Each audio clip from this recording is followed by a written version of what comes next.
Hello and welcome back to NAS Compares, or as it's soon to be called, have you seen the ruddy bloody cost of hard drives.com.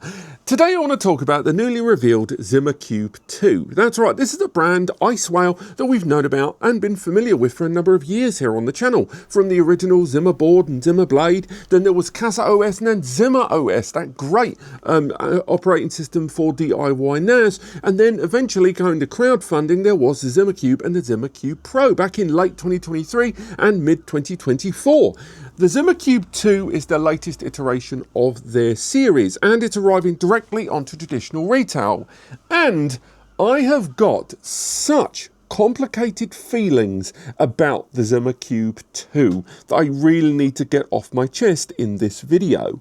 But before we get bogged down in my neuroses, let's crack on and talk about what we know about the Zimacube 2, shall we? It's going to arrive in the same 6 hard drive bay configuration, that 6 SATA bay configuration in both the standard and the Pro variations. There's also going to be that 7th bay that's going to arrive with the 4 M.2 NVMe bays built inside there. Alongside that, there is also going to be an M.2 NVMe bay inside for the operating system. Now, the baseline model is arriving with 128 gig SSD inside with the Zima OS software on board. Again, that's normally a $29 license software, but that's included with the purchase. It's also going to arrive with 8 gig of memory, and that is an Intel i3 processor. More on that in a moment. But alongside that, there is the Pro series model that's going to arrive with 16 gig of memory. Neither of these, by the way, are ECC, but they are DDR5 memory, and that's going to feature a 256 gigabyte OS SSD there. They've both got the 6 SATA bays, but there is a slight difference in profile on the M.2s. So on the non-Pro model, the M.2 NVMe's look like they're going to be Gen 3 times 1. And when it comes to the Pro series model, I haven't got strict confirmation at this time, but they're either going to be Gen 3 times 4 or more likely Gen 4 times 2 across the board there. Now, connectivity on the Zimacube 2 Standard and Pro Edition is pretty similar to what came before, with one very meaningful change. Both of them will arrive with USB connectivity and USB Type-C Thunderbolt connectivity on both the Standard and the Pro Zimacube 2, and as well as on the back, both of them are going to arrive with 2.5 gigabit networking and a 4K 60 frames per second HDMI output there. But the Pro series Zimacube 2 is also going to feature 10 gig networking. There's also 2 PCIe upgrade slots there, available on both the Standard and the Pro series model. Again, not unlike the original Zimacube 1 variation.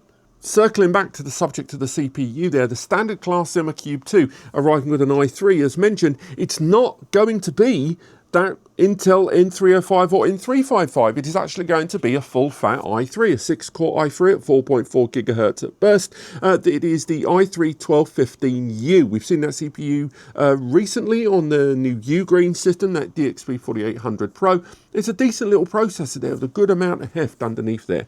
Now, the Pro class model, on the other hand, that's going to arrive with an Intel Alder Lake i5, a 1235U. Does that sound familiar? That's because it's the same CPU that was in the Zimacube first iteration, the Zimacube Pro. So it's the same CPU in this new device. And I think you're starting to see why my complex feelings about the Zimacube 2 are starting to bubble to the surface. You see, my issue right now is the number 2 on the end of that model ID. Because, yes, it is a new device, but I don't think this feels, at least on paper, like a Zimacube 2. It feels like a Zimacube 1.5. What do I mean by that? Well, the iterations and changes between that 2023-2024 generation and this one, they're not a huge leap up. They're comparable, I would say, to what Synology, QNAP and the majority of NAS brands do with refreshes. It seems like a refresh, a few years to sort of tweaking for when newer components come off production lines from, the likes of Intel, the like of Aquantia, the like of Realtek, and they're integrated into an existing product family. A refresh rather than a sequel. And that's fine. That is a thing that happens in the industry. The problem is, when the pricing of the refresh is markedly different to the original. Now, circling back to the kind of profile there between the Zimacube 2 and the original class, the Zimacube 2 Standard Edition is arriving at $799, and the Pro Series model there arriving at $1,299. Not crowdfunding, direct to retail. But the Zimacube Pro, so not to the 2 version, is still listed on their website as $1,099. Again, sold out at the moment, so clearly this is going down that refresh model, but that's still a $200 increase. Now, I think we all know a big part of that is almost certainly to do with the SSD pricing right now, RAM pricing. Hardware prices have been driven up across the board, and it's not a huge surprise that pricing would have creeped up, but it's still something of a shock. And it kind of adds to that point about this not feeling like a full-fledged, full-fat sequel, but more a small jump forward, a 0.5 if you will.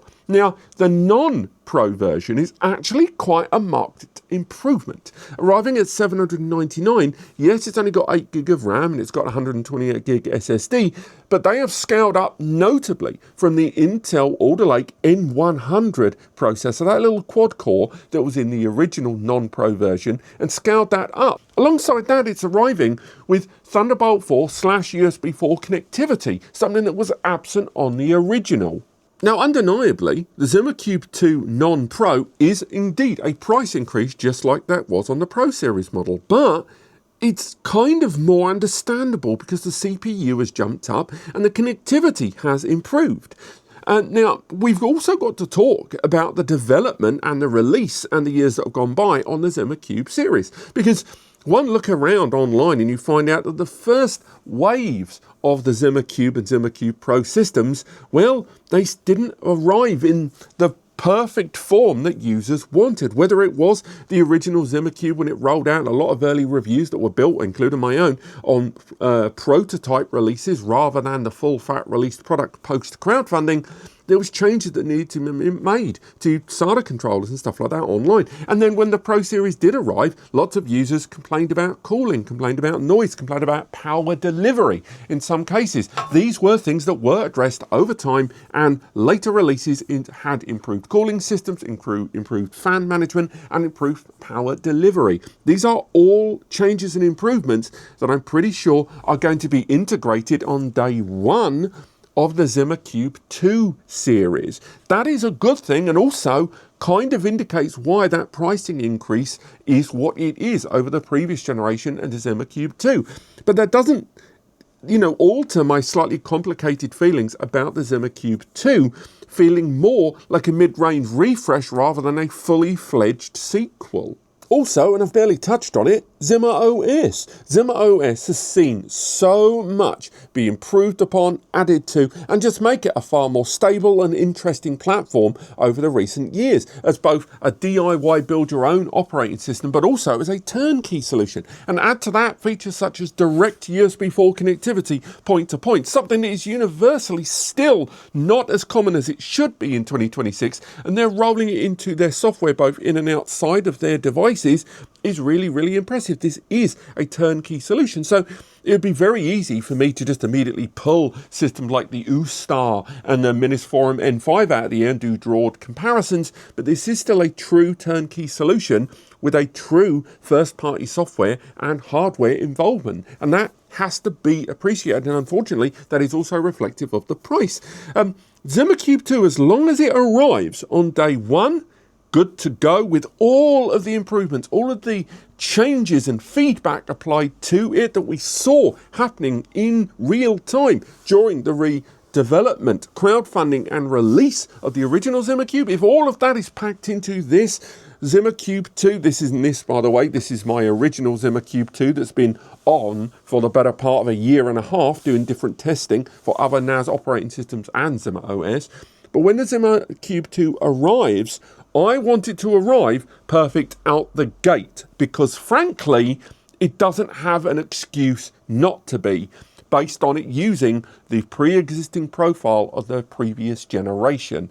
And now when you go to their website and the Zimacube original model is showing as sold out, it doesn't look like it's possible to get hold of it.